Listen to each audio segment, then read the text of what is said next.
C'est Omar Marhaba. Merci pour l'invitation. Merci à toi surtout de nous avoir fait cet honneur de démarrer avec nous l'émission Les Échos de la RSE, qui va être dédiée à tout ce qui est RSE, naturellement, comme son nom l'indique. Ce premier épisode, il va être un épisode qui dresse un peu le tableau, grosso modo, de la RSE au Maroc et un peu aussi dans le monde, n'est-ce pas, c'est Omar? Exact. Oui. Voilà, donc dans ce sens, question introductive, comment on peut définir la RSE? La RSE, c'est l'abréviation de responsabilité sociale et sociétale des entreprises.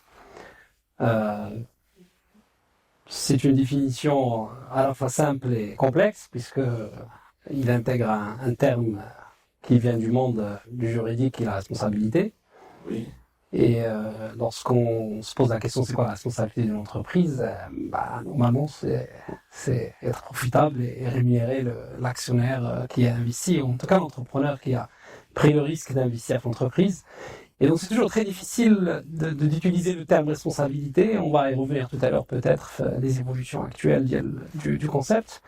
Mais pour faire simple, la RSE, c'est un concept qui essaye de dire, en plus de la responsabilité économique, de créer de la valeur pour l'actionnaire, l'entreprise il a aussi des responsabilités dans les domaines sociaux, environnementaux et dans la société de façon plus globale.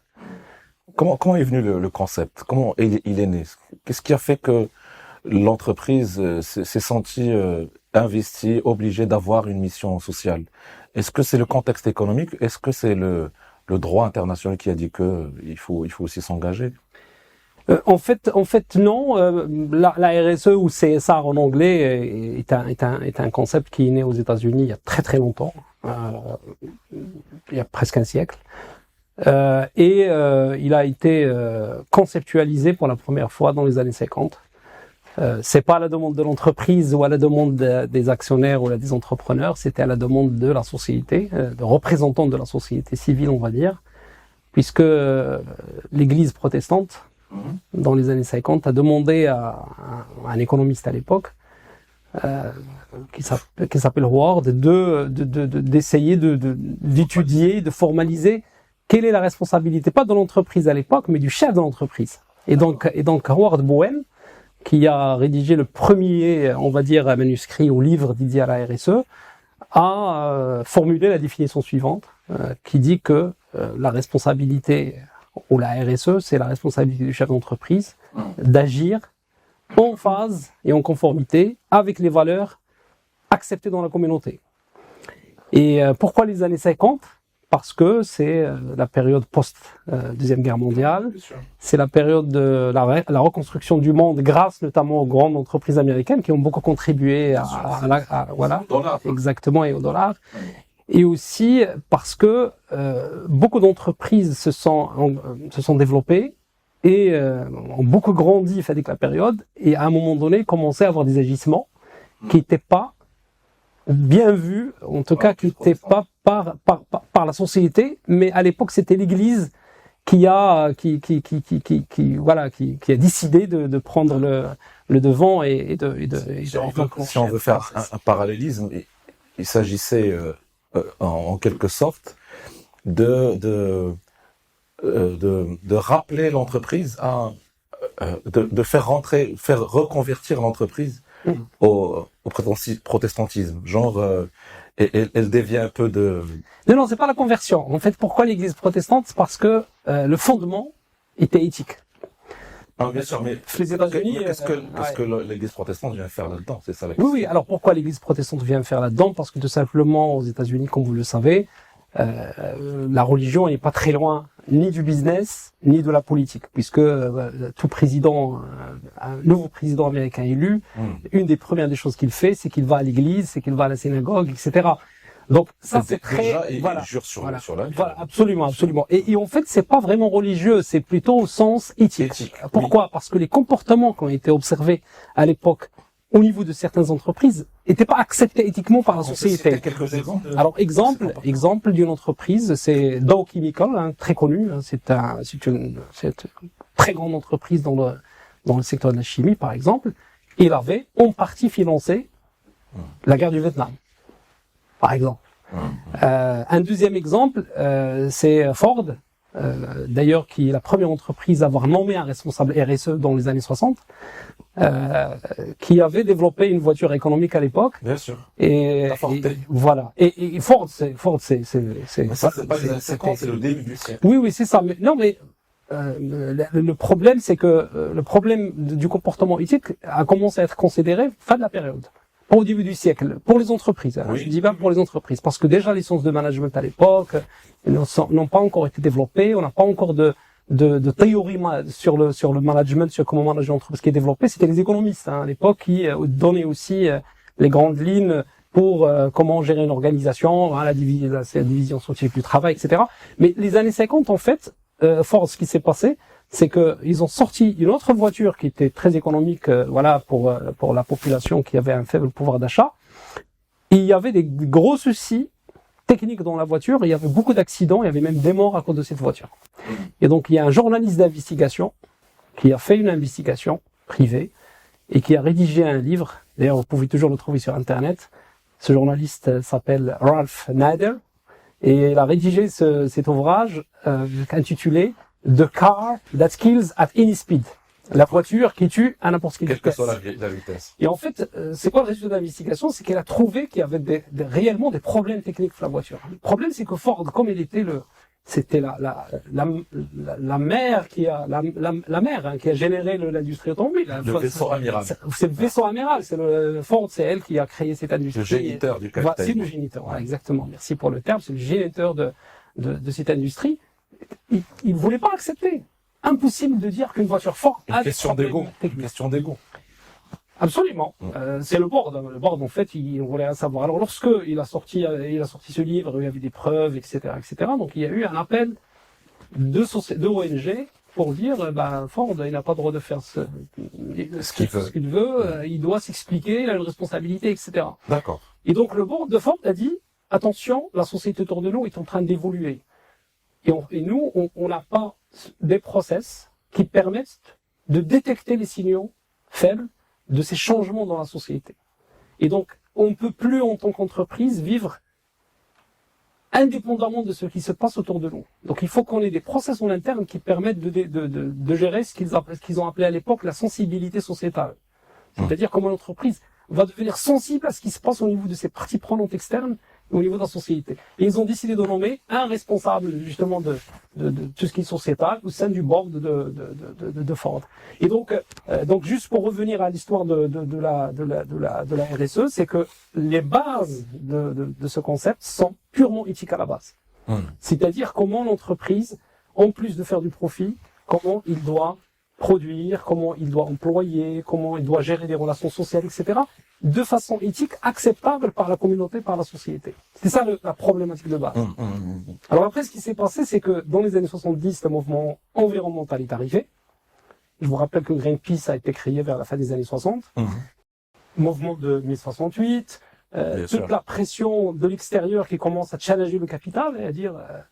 attention, qu'est-ce qui se passe? Les consommateurs qui commencent à voir qu'ils ont un pouvoir. Il y a aussi le communisme aussi qui se partageait le monde avec le capitalisme. Donc, c'est bien que tu parles de communisme parce que beaucoup de gens à l'époque, comme maintenant avec la décarbonation, disaient que tout ce qui est RSE, c'est de la déversion et que c'était les communistes qui étaient en train de promouvoir cette théorie, ces concepts, etc., parce qu'ils veulent freiner les entreprises américaines. Exactement le même phénomène qu'on a aujourd'hui avec le ESG, avec Trump et le réchauffement climatique, etc. Et donc, en fait, lorsque la problématique environnementale est arrivée, c'est quoi la problématique environnementale? C'est de dire tout simplement, attention, nous sommes sur un modèle de développement économique basé sur une économie de la demande, et on produit beaucoup de produits et on essaie de massifier la production et les ventes, etc. C'est ça le modèle de la plupart des entreprises. Mais attention, on utilise les ressources de la planète et les ressources de la planète, on pollue et les ressources de la planète, ils sont pas infinis. Donc il faut qu'on fasse attention. Alors ce qui s'est passé, c'est que lorsqu'on a commencé à parler de ces questions environnementales et avec toutes les grosses pollutions qui se sont produites dans les années 80-90 et plus les crises financières aussi, dans les années 90 avant même les subprimes en 2008, Donc à un moment donné, on a dit attention, il n'y a pas juste un problème éthique, il y a aussi un problème environnemental, il y a aussi un problème social, etc. Et donc il y a eu un mariage entre le concept de la RSE et un deuxième concept qui s'appelle le développement durable. Oui. Voilà. Et donc les deux ont généré aujourd'hui ce qu'on appelle le SG, ce qu'on appelle aussi la RSE, mais dans le sens vraiment entreprise, pas uniquement dans le sens éthique, c'est-à-dire dans le sens managérial, c'est-à-dire comment on gère la RSE pour l'entreprise, les process de la RSE, etc. Justement, c'est ma question. Comment on a fait pour passer d'une considération qui est d'ordre éthique, je dirais générale, qui consiste à dire l'entreprise doit se soucier des conséquences de son action. C'est ça, exactement. Sur l'environnement immédiat et l'environnement plus large, à quelque chose qui a été décliné en méthode, en process, en critères, en grilles, et qui est même devenu par la suite un business. Tout à fait. Mais comment on a fait pour passer de là à là? Genre moi, je peux comprendre, ok, tu viens, tu me dis, Nabil, ton entreprise, elle doit avoir des soucis éthiques vis-à-vis de son environnement. Tout à fait. Et je vais passer le message à mes collaborateurs, attention. Les poubelles, le recyclage, éteignez la lumière, etc. Tout à fait. Mais de là à ce que ça devienne une doctrine, avec des manuels, avec des normes, avec tout un business derrière, et même peut-être des contraintes aussi réglementaires. Oui, de plus en plus. Comment on a fait pour passer de là? En fait, c'est un peu le génie américain, parce qu'en fait, ce qui se passe aux États-Unis depuis toujours et encore aujourd'hui, c'est que chaque fois que les entreprises ont des problématiques, elles confient à l'université le soin de réfléchir. Donc, lorsque j'ai cité l'exemple de Ford tout à l'heure, Ford, il n'a pas juste recruté le responsable RSE dans le board à l'époque, et il s'est arrêté là. En fait, il a demandé à des chercheurs à Harvard, qui est l'usine des sciences de management, tous les concepts qu'on utilise aujourd'hui dans le management, dans le marketing, dans le RH, on oublie souvent, mais tous sont des conceptions américaines. Pratiquement, la plupart des principes sont venus des écoles de management américaines. Et donc, en fait, c'est l'université qui a commencé à conceptualiser, à dire, OK, Ford, vous avez une problématique, comment avoir des process de sensibilité sociétale, comment faire de la veille, comment mettre en place un process de dialogue avec les parties prenantes, comment engager les parties prenantes dans votre façon de construire la stratégie, de prendre des décisions au quotidien. Et donc, c'est les universités qui ont développé ces process et ils ont développé des démarches. Donc, il y a eu énormément de production scientifique, y compris de la recherche appliquée, entre le début des années 60 jusqu'à nos jours aujourd'hui. Et d'ailleurs, le changement entre la RSE qui est purement éthique, à une RSE qui est plutôt qui est plutôt un concept managérial et qui est nécessaire dans le management d'une organisation, le virage, a été effectué en 2004. Lorsque Porter a développé dans un article de Harvard en 2004 un nouveau concept qui s'appelle CSV, c'est Corporate Shared Value. C'est comment une entreprise peut partager la valeur ajoutée avec ses parties prenantes. Et donc on ne dit plus que la RSE c'est juste des considérations éthiques, etc. C'est qu'aujourd'hui une entreprise ne peut pas gagner toute seule, être profitable sans partager une partie de valeur ajoutée avec ses parties prenantes. Juste entre parenthèses, en termes de rappel, Porter c'est celui qui a conçu le concept de chaîne de valeur. Tout à fait. Alors j'étais très surpris d'apprendre qu'il est encore vivant. Ah oui, absolument. Alors Porter et Kramer, parce que il a co-autoré l'article en 2004 avec Kramer, et en fait c'est là où le déclic qui se produit. Et donc l'université a fait un travail extraordinaire j'allais dire de conceptualisation, mais aussi les institutions internationales se sont emparées du sujet, puisque sur le sujet environnemental, il y a eu la création du programme des Nations Unies pour la protection de l'environnement. Sur le plan de l'ONU, on a développé le concept des sommets de la Terre. Je te rappelle du sommet de 1992, qui a quasiment mis en place toutes les bases de la feuille de route actuelle des ODD, de la lutte contre le réchauffement climatique, etc. Et il y a aussi, sur les droits de l'homme, il y a eu des institutions des Nations Unies qui ont développé des conventions, mais aussi il y a eu aussi beaucoup de financements qui ont été mobilisés dans le cadre de l'ONU avec le concours de plusieurs pays pour justement financer toutes ces transitions et aider les entreprises aussi à intégrer ces concepts de RSE. Donc j'allais dire que c'est un process pour passer de l'éthique à la réalité managériale au jour le jour au niveau de l'entreprise. Je pense que tout le monde a contribué de part et d'autre pour qu'on arrive aujourd'hui à tout ce débat foisonnant sur sur le réchauffement, sur le comportement des entreprises, Donc, sur le fait, capitalisme. ça avait commencé comme une sorte d'injonction, entre parenthèses, éthique, C'est ça. pour devenir Exactement. quelque chose qui se pratique dans les grandes entreprises, Tout à fait. peut-être par juste envie de le faire. Il n'y avait aucune obligation. Elle a dit. Tout à fait. À partir de 2004, ça devient une cause mondiale. Pas 2004, bien avant. Bien avant. Ça, avec le Global Compact déjà, c'était... En tout cas, ça devient le programme de quelque chose d'international. En fait, en 2004, c'est devenu un sujet qui était sur les boards au niveau des conseils d'administration de la plupart des grands groupes et grandes entreprises à l'international. Je disais que l'injonction, ou plutôt la proposition de considérer les valeurs éthiques dans les prises de décision économiques, il remonte à très loin. Hein. Il remonte même, on retrouve ça dans les manuscrits de Ben Khaldoun. Et lorsqu'il parle de l'économie, ce qu'il appelle Omran, hein, l'économie et comment l'économie peut passer de la prospérité au déclin, etc. Et il relie toujours ça à la qualité de la décision, au comportement des décideurs et à leur éthique. Hein. Alors lui, il a pas conceptualisé l'éthique comme les économistes et les philosophes l'ont fait les 2 derniers siècles, mais Ben Khaldoun, lorsqu'il était là aussi, il n'y avait pas le concept d'entreprise. On l'oublie très souvent, le concept d'entreprise est très récent. Bien sûr. Avant l'entreprise, il y avait des artisans, il y avait des comptoirs commerciaux, il y avait des propriétaires terriens, mais à l'entreprise, je pense, le concept, c'est un artefact. Surtout, il n'y avait pas encore le capitalisme. Oui, il y avait pas le capitalisme. Je pense que c'est 3 ou 4 siècles que donc, ce concept, par définition, tout acte de produire était respectueux de la ressource. C'est-à-dire être respectueux de la ressource, respectueux de la dignité de ceux qui participent à l'acte de production, etc., etc. Et c'est comme ça que on pourrait assurer la durabilité, c'est à travers cette responsabilisation.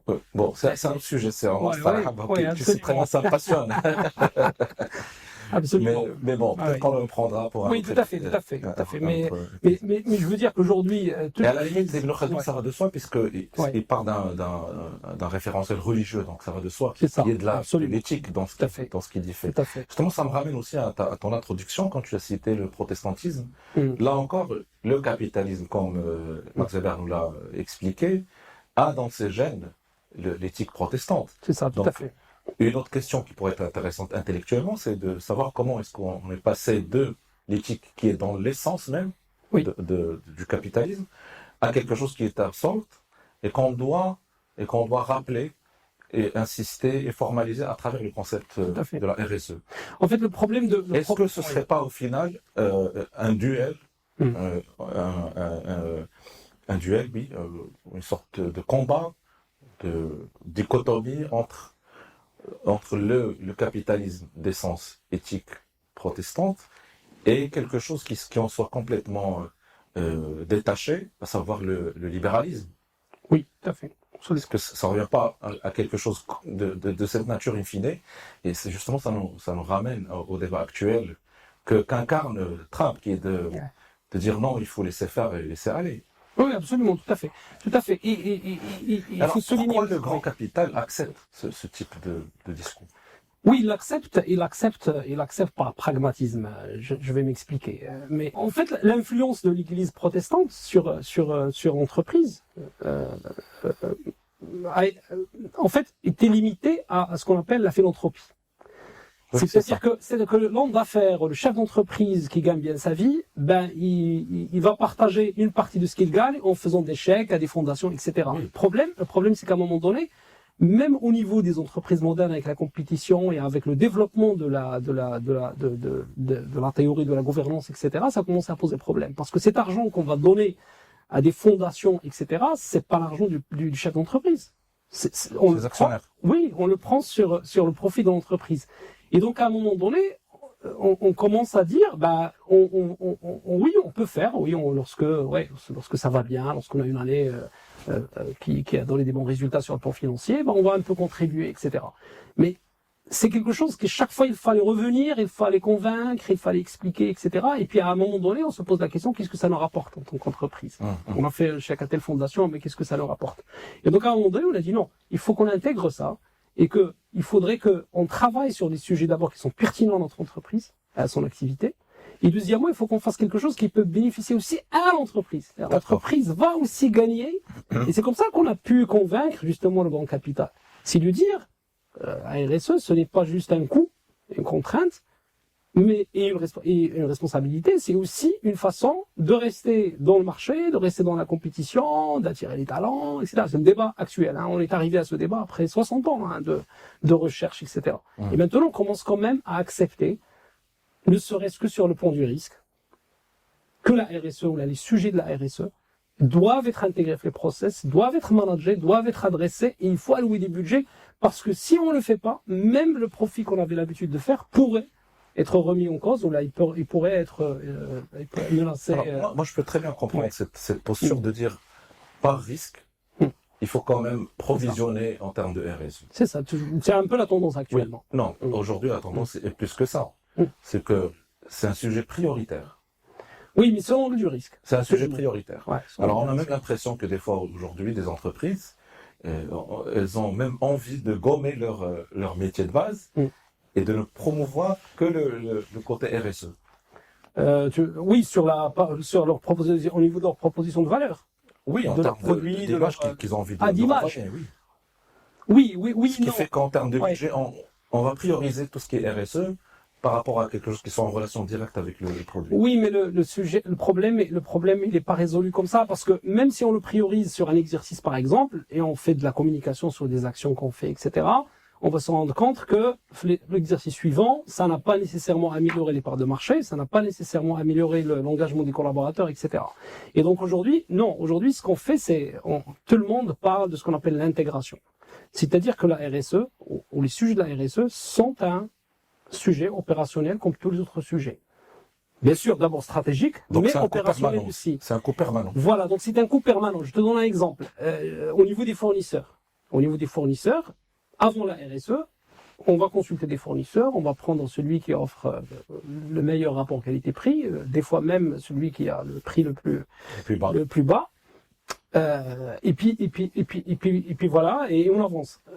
On s'est rendu compte que sur certaines prestations ou certains produits qu'on achète, si on ne fait pas attention à la conformité du fournisseur par rapport à la réglementation, au respect de certaines normes environnementales, on pourrait même se retrouver avec un risque qui va se répercuter sur notre client final, qui lui, il pourrait même arrêter de travailler avec nous parce qu'on a travaillé avec un fournisseur qui n'est pas soucieux d'un certain nombre de règles, etc. Et donc, il y a un peu de l'opportunisme qui a commencé à se mettre en place. Moi, je l'appelle plutôt du pragmatisme, et de dire, attention, ces enjeux de RSE aujourd'hui, de toutes les façons, on a des parties prenantes, d'abord le client, mais aussi d'autres parties prenantes, sur lesquelles nous, en tant que chef d'entreprise, on est challengés. Donc, il vaut mieux les intégrer, il vaut mieux les faire rentrer et les gérer, comme la trésorerie, comme le recrutement, comme la maintenance, etc. C'est aujourd'hui cette intégration qui est au cœur des normes, des nouvelles normes, ESG, etc. Donc, effectivement, aujourd'hui, on le voit, et notamment au niveau de l'Europe, la réglementation se renforce sur tout ce qui est reporting. C'est normal parce qu'en Europe, c'est l'État généralement qui met le cadre à travers les lois et les réglementations, de façon à obliger les entreprises à avoir un certain comportement. Et donc, on demande aux entreprises, à partir d'une certaine taille, 250 collaborateurs, etc., il y a aussi les critères de total bilan, de chiffre d'affaires, de faire un reporting selon des canevas, selon des normes, sur ce qu'ils font sur les 3 domaines de la responsabilité sociétale, à savoir la partie environnementale, la partie sociale, sociétale, et puis la partie gouvernance. Et donc, en fait, c'est un process vertueux. C'est-à-dire que du moment qu'on va exiger un reporting, et que les entreprises ont besoin de données pour faire le reporting, ils seront obligés de mettre en place des actions. Oui. Pour pouvoir avoir les données à reporter. Et c'est aussi, lorsqu'on fait le reporting, surtout la première fois, c'est un bon exercice de faire une espèce de diagnostic. Oui. Et de dire, là on est bon, là on n'est pas bon, donc il faut mettre en place des actions, etc. C'est en fait le changement par la loi. Voilà, je vous parle de la loi, par les normes. Donc il y a un soft law, il y a la loi et la soft law aussi, et on va essayer d'appliquer les mêmes règles à tout le monde. Et comme ça, il n'y a pas quelques-uns qui vont commencer à passer à côté, ne pas faire et avoir un petit avantage par rapport aux autres, aux bons élèves qui eux vont faire. Il y a aussi le risque qu'on risque de tomber dans la forme davantage que dans le fond. Oui, oui, tout à fait, tout à fait. D'ailleurs, aujourd'hui, il y a un pushback par rapport à ces directives. Le dernier en date, c'était la semaine dernière, le conseiller allemand. C'est comme ça qu'on l'appelle. Oui, le chancelier. Le chancelier allemand. Le chancelier allemand a appelé pour la deuxième fois, et il a appelé cette fois de façon officielle, à réviser la directive qui venait de sortir. Une directive qui a une année de vie. D'accord. Il est sorti fin 2023. Là, il a envoyé un courrier à la commissaire européenne pour dire il faut revoir cette directive parce qu'il va tuer la compétitivité de nos entreprises. Ah oui, d'accord. Voilà. Ah oui, bien sûr. Et donc, il a demandé à revoir ça et à revoir aussi le mécanisme d'ajustement carbone aux frontières qui intéresse beaucoup le Maroc. Ça nous permettra peut-être de faire la transition. Oui, oui. En disant que nos entreprises vont augmenter leur coût d'acquisition et de sourcing de produits venant de d'autres pays à cause de ces taxes carbone, etc. Et in fine, nos entreprises à l'export ne vont pas être compétitives. Et donc, aujourd'hui, cet état de fait en Europe, et il est en train d'évoluer, on va voir qu'est-ce que ça va donner. Moi, je pense pas qu'ils vont renoncer à cette directive, parce que les Européens sont liés par un Green Deal et par un pacte, dans le cadre d'un programme qu'ils appellent Fit for 55, où ils veulent couper 55% des émissions à l'horizon 2050. Et donc, je pense que ils ont construit quand même tout leur programme de relance post-Covid autour du Green Deal et autour de ces réglementations, RSE, durabilité, décarbonation, etc. Donc je ne pense pas qu'ils vont faire marche arrière. Et donc en face de ce mouvement européen, il y a un mouvement de l'autre côté de l'Atlantique, chez nos amis américains, avec l'arrivée de Trump justement, où il y a un pushback contre tout ce qui est ESG, comme je le disais au début de l'émission, où on désigne la RSE comme, ou le ESG aujourd'hui, comme un sujet subversif. C'est-à-dire c'est un sujet qui vient nuire à l'économie, aux entreprises américaines. Oui, surtout que les Américains, notamment, ils ont en face et à l'esprit la concurrence chinoise. Tout à fait, absolument. Qui, elle, ne s'officie pas forcément de ces aspects. Alors, surprise, c'est qu'en Asie, et en Chine en premier, et dans tous les économies asiatiques, ils ont tous adopté des réglementations similaires à la directive européenne. Avec des obligations de reporting. Parce qu'eux, ils ont compris. Eux, ils vont pas évoluer dans l'ombre des États-Unis, les Asiatiques. Ils savent que de toutes les façons, tout ce qui est question de durabilité, de décarbonation, etc., c'est des sujets réels, c'est des sujets à prendre en considération, mais surtout, ils apportent beaucoup d'opportunités en de termes business. de marché. Oui, bien sûr. Ouais. Voilà. Aujourd'hui, la Chine, ils sont leaders sur la voiture électrique. Absolument. Sur le solaire aussi. Absolument. Donc, tu vois ce qu'ils font avec les Européens. Aujourd'hui, les Chinois, ils trustent le marché européen, puisque les Européens, ils ont mis une taxe, mais c'est impossible de rattraper la Chine. Ouais. Et ils n'ont pas. Et comme ils ont décidé d'arrêter les voitures thermiques en 2030-2032, ils n'ont pas de solution à part des voitures chinoises. Importées de la Chine. Leur industrie n'est pas capable de fournir les voitures de remplacement. Alors, le Maroc. Est-ce que le SG, RSE, c'est juste de la mode? Est-ce qu'il y a quelque chose de vraiment authentique derrière? Et puisque tu nous as parlé d'Ibn Khaldoun, est-ce qu'il n'y a pas une manière locale de faire de la RSE? Alors, au Maroc, il y a un paradoxe. Moi, c'est un paradoxe que j'avais un peu croisé lorsque je faisais mes recherches sur la RSE. On a une économie qui est plus ou moins dirigée, parce que l'État, il est quand même encore omniprésente dans les initiatives sociales, dans les initiatives environnementales, etc. Donc on a plutôt, sur le plan institutionnel, on a un cadre qui est proche de l'Europe. Si l'Europe veut, qui est proche de l'Europe. Dans le là, je vois pas pourquoi le Maroc ne le ferait pas. Oui, l'État marocain. Oui, mais le paradoxe, il n'est pas là. Ah.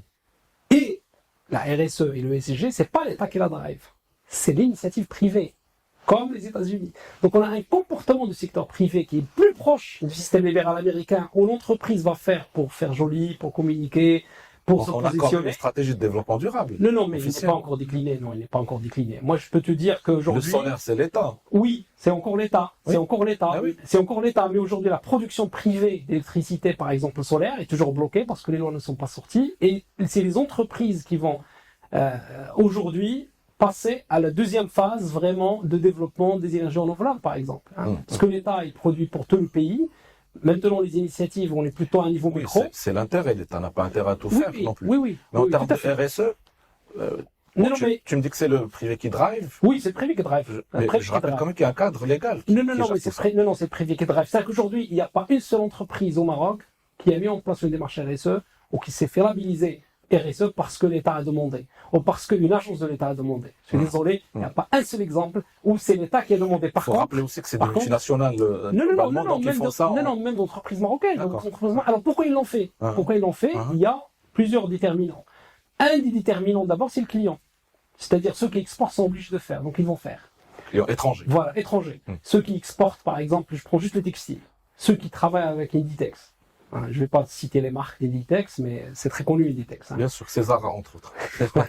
Mais toutes les entreprises textiles qui travaillent avec Inditex, si vous allez leur rendre visite en termes de pratiques RH, de pratiques santé sécurité au travail, de pratiques environnementales, ils sont à un niveau très très avancé. Pourquoi? Parce que Inditex nous envoie des auditeurs chaque année pour les auditer. Et celui qui n'est pas conforme, il le blacklist de leur liste de fournisseurs. Donc c'est pas l'inspecteur du travail qui a obligé cette entreprise. C'est comme pour les normes ISO, exactement, tout à fait. Au départ. Et donc c'est un paradoxe, c'est-à-dire qu'on a un cadre institutionnel, comme tu dis, qui est très propice au développement de la RSE, mais c'est pas ce cadre-là qui mobilise les entreprises pour s'engager. Ce qui les mobilise, c'est le business. Et le business, c'est d'abord l'initiative privée d'une part, et deuxièmement, c'est le marché. Et donc là, alors, tout ça a été théorisé puisque Kramer, dont je parlais tout à l'heure, avait rédigé un papier avant où il parle de deux types de RSE, c'est-à-dire on a une RSE qui est plutôt visible, qui est plutôt explicite, c'est ce qu'on appelle la RSE explicite, qu'on retrouve plutôt dans des pays comme les États-Unis, etc. C'est des entreprises qui portent, parce que voilà, ils vont faire du show, ils vont showcaser, comme on dit en anglais. Oui, c'est ce qu'on appelle du greenwashing. Oui, ils peuvent être dans le greenwashing. Ouais. Et puis il y a la RSE qui est implicite, qui est plutôt insufflée par la réglementation. Et on pousse les entreprises, même sans penser à la RSE, à adopter des pratiques qui sont proches de ce que demandent les normes de responsabilité sociale. Donc au Maroc, en fait, on a un État qui fait beaucoup de choses. On a un cadre, on a beaucoup de réglementations, beaucoup de lois. On commence même à avoir des incitations sur le plan fiscal, etc. On n'y est pas encore, mais on commence. En tout cas, on sait aujourd'hui qu'en termes de SG, il y a des rapports qui sont produits.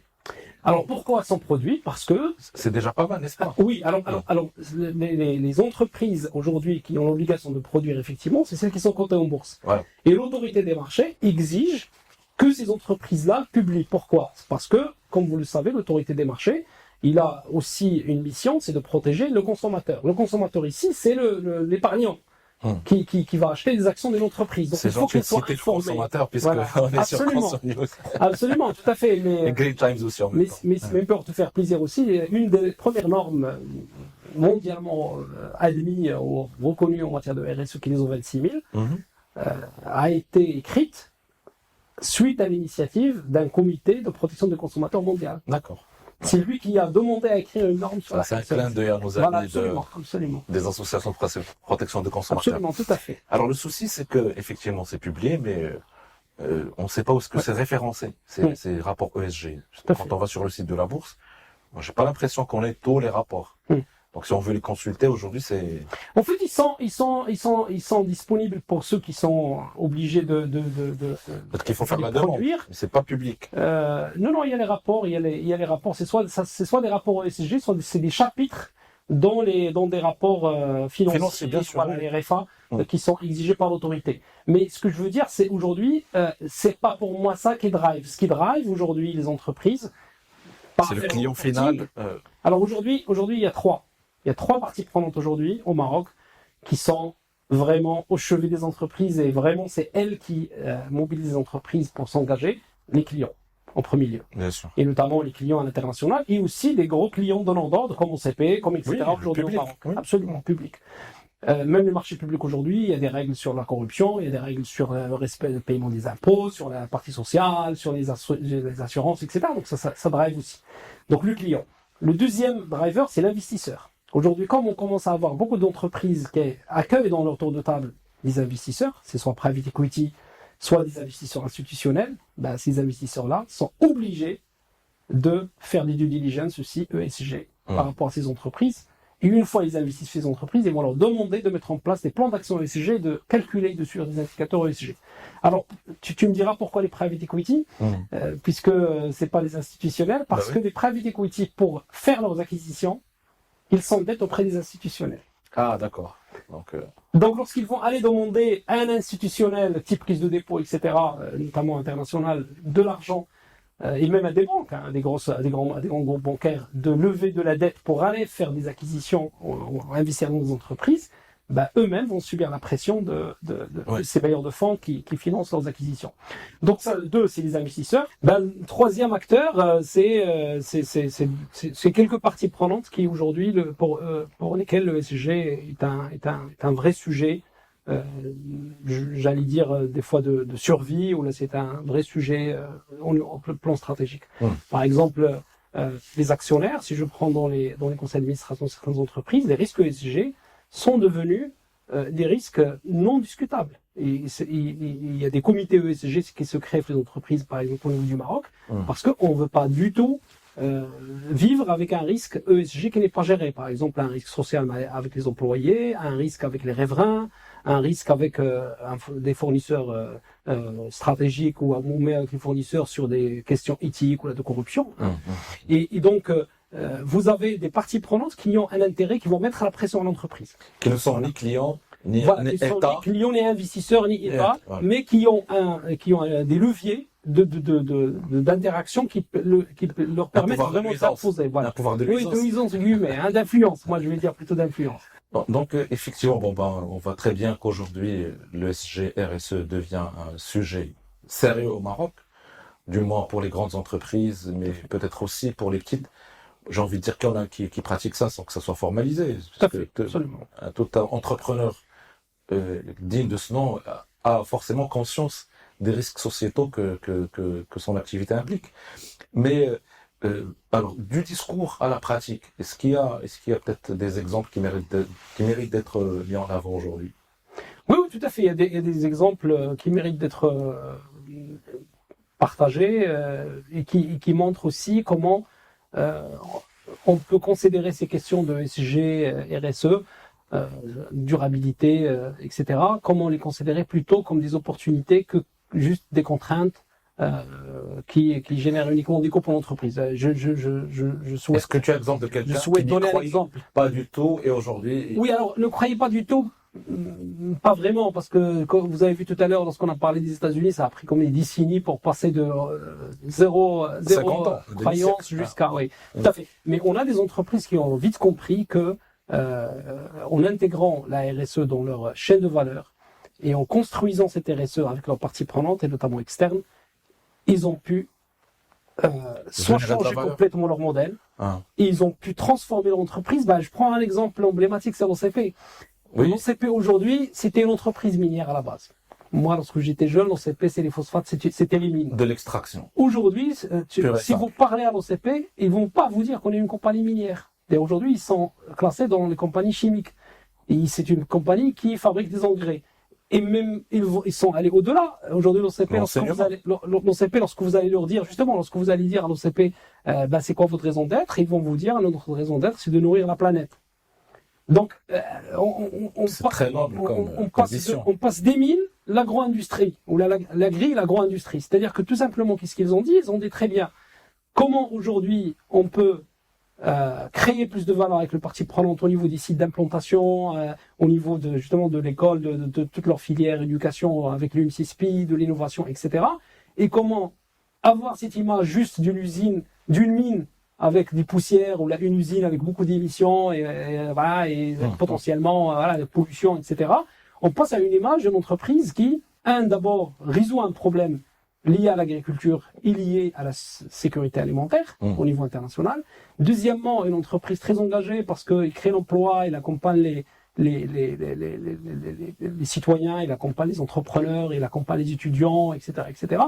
Et tout ça, ils l'ont fait grâce à une transformation qui est basée sur la RSE et l'ESG. Et moi, je vous invite à lire les rapports ESG de l'OCP, qui sont les meilleurs, pour moi, rapports rédigés au Maroc en matière de ESG, parce que lorsque vous allez lire, par exemple, le rapport de 2023, ce n'est pas une vitrine où on dit juste on est les meilleurs, les plus beaux, etc. On comprend comment le ESG est intégré au niveau du business model et du modèle d'affaires ou des modèles d'affaires, et on comprend comment on gère les contraintes et on crée de la valeur grâce à l'ESG et avec les parties prenantes. J'insiste beaucoup là, avec les parties prenantes. Et ça, c'est un très bon exemple. Le deuxième exemple pour moi, c'est... Quel a été l'élément déclencheur pour les CPI afin d'épouser cette nouvelle Alors, l'élément déclencheur, stratégie. L'élément déclencheur, bon, d'abord, c'est une conjoncture. D'accord, c'est une conjoncture. Si vous revenez aux années 2005, 2006, il y avait une chute. Là, il y avait d'abord une chute avant même 2011, avant même les problèmes du printemps arabe. Ouais. En 2005-2006, il y avait une chute le cours des phosphates. Et l'OCP commence à avoir des problèmes parce que les recettes, ils ont baissé. Donc c'est l'époque avant Trump. Non, c'est Trump justement qui est arrivé avec la solution.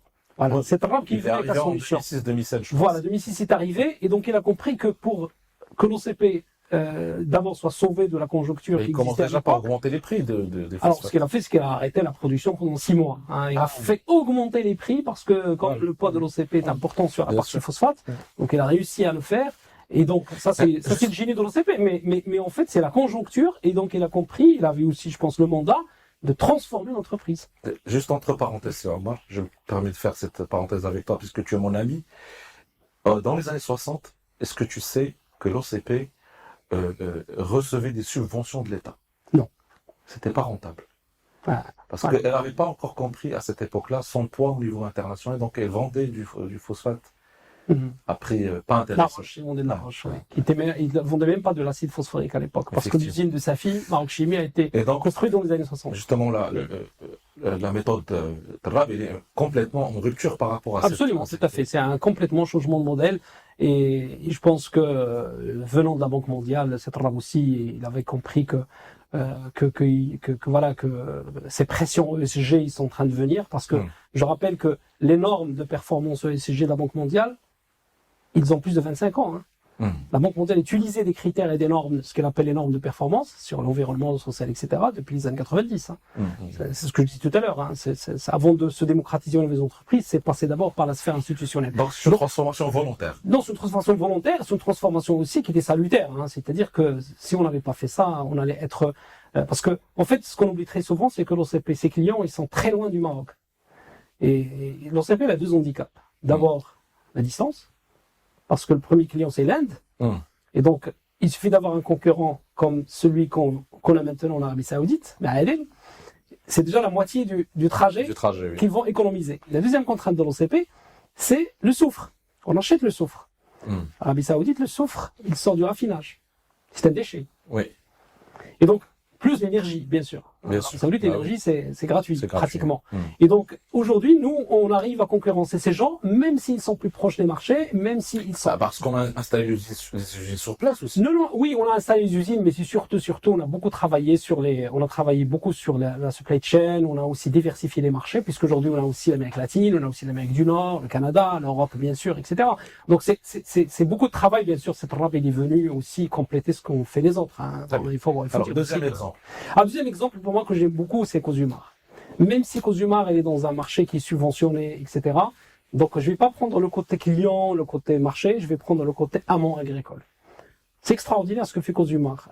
Et il le fait pas uniquement pour s'engager, parce que c'est la RSE, parce que c'est éthique, etc. Il le fait pour une finalité aussi business et économique. Parce que Cosumar, aujourd'hui, lorsqu'on produit pas suffisamment de betteraves, il est obligé d'acheter de la canne à sucre. D'accord, pour le raffinage du sucre, qui coûte beaucoup plus cher. Donc, pour sécuriser le business et servir le client et surtout mettre sur le marché une denrée qui est première nécessité, un des grands risques que j'ai à Cosumar, c'est comment sécuriser l'amont, hein, donc le sourcing. Et surtout l'amont agricole, puisqu'on a une tradition et on a un existant de culture de betterave qui est très ancien, etc. Et donc, ce qu'a fait Cosumar, c'est très simple. La problématique est la suivante, c'est comment pousser les agriculteurs à continuer à cultiver, à améliorer les rendements et à continuer à être agriculteurs déjà, de génération en génération. Ouais. Et donc, il fallait les intégrer dans la chaîne de valeur. Et donc, aujourd'hui, si vous allez dans les bassins agricoles, dans les régions agricoles où opère Cosumar avec ses agriculteurs partenaires, chaque agriculteur, il est accompagné d'abord, gratuitement, on lui donne les semences, il a une école où il va pouvoir mettre ses enfants, il est pris en charge dans la mutuelle santé de tous les collaborateurs de Cosumar, etc. Donc en fait, il fait partie finalement de la création de l'entreprise, de la création de valeur dans l'entreprise. Et ça, c'est avec Sifikret que tout ça a été mis en place. Et ça, c'est un très bon exemple de transformation grâce à l'intégration de critères ESG. Ça donne envie d'aller voir de très près comment ça se passe chez ces entreprises qui sont... on peut déjà lire le rapport, déjà, ils expliquent comment ils font. Qui sont en plus, il faut bien s'en féliciter, c'est des entreprises marocaines. Absolument, tout à fait. Voilà, finalement, on a un autre exemple de transformation RSE. C'est Omar, j'ai envie de te remercier pour ta générosité et on se donne peut-être rendez-vous pour un prochain épisode sur les échos de la RSE. Avec grand plaisir, merci.